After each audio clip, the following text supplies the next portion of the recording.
Hello, let me explain a little bit more about physical and chemical properties. Physical properties are constant for a pure substance.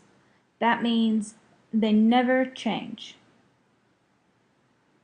That's why we can use them to identify unknown substances. Physical properties use your senses, so shape, color, odor, texture are all physical properties. Physical properties you can see, smell, hear, feel, or taste. Though remember, don't ever taste anything in a science lab. Some more examples of physical properties are the melting and boiling point. You can physically see when something melts. Another physical property is density.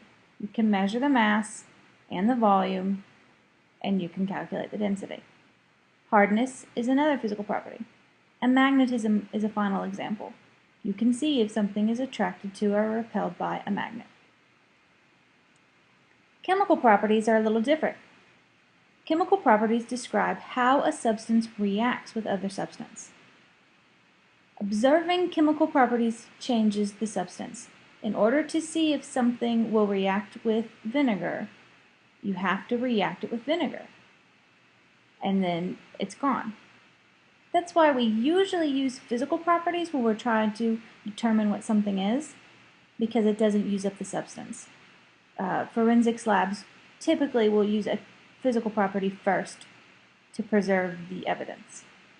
Some more examples of chemical properties are flammability and if it reacts with acids or bases.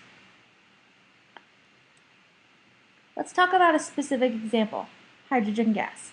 In this picture here, we have hydrogen gas in a tube. The reason it's glowing is because we've passed electricity through the tube, causes the electrons in the gas to jump around and release light. So some physical properties of this hydrogen gas is that it's colorless when it's not having electricity pass through it. It does glow pink with electricity, and different gases glow different colors. You've seen a lot of different colors in neon lights. They're made in this fashion.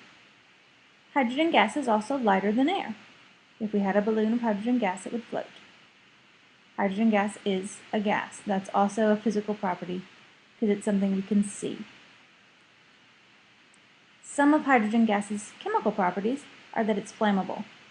We had that balloon of hydrogen gas and we brought a lighter near it, the gas inside would burn.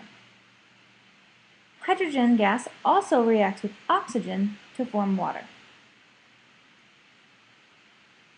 Now I want you to try. In this picture on the left is a jar of gasoline.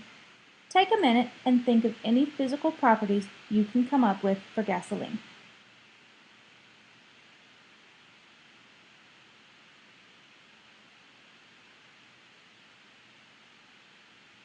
You probably mentioned the color.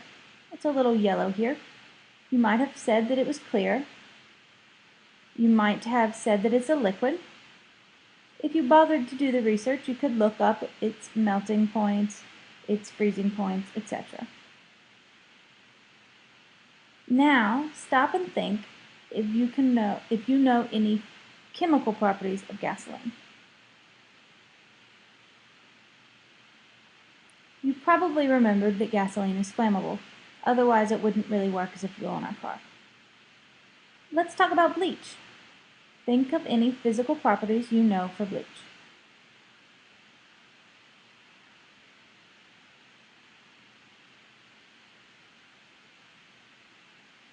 You might have said that bleach is a liquid.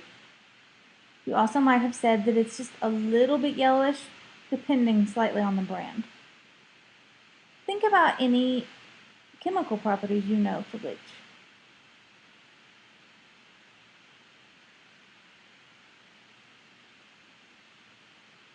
If you know that bleach is a base, you probably said that it reacts with acids.